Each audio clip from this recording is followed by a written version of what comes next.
से कॉल आई, मैंने जाना है। पापा किसका कॉल था? अरे बेटा बॉस की कॉल थी, अर्जेंट मीटिंग है, मुझे ऑफिस जाना है। पापा आपने तो पूरा तो छुट्टी का दिन है, आराम करना है। अरे बेटा ये तो मालिक की कॉल है ना, मालिक ने बुलाया है तो जाना पड़ेगा, अगर नहीं जाएंगे तो काम से निकाल देगा, तो फिर हम खाएंगे कहाँ से। पापा आप अपनी कंपनी के मालिक से इतना डरते हो, पर पूरी कायनात के मालिक से क्यों नहीं डरते? क्या मतलब? पापा अल्लाह आपको दिन में 5 बार बुलाता है और आप जाते नहीं हो, और आपकी कंपनी के मालिक ने आपको 1 बार बुलाया और आप जा रहे हो। और बाबा बात रही रिज़्क की, तो उसका वादा अल्लाह ताला ने किया है ना। तुम बिल्कुल ठीक कह रही हो बेटा, चलो हम पहले नमाज पढ़ लेते हैं।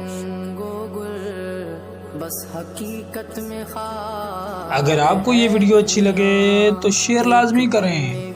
है इधर से उधर 4 दिन की बगार है दुनिया जिंदा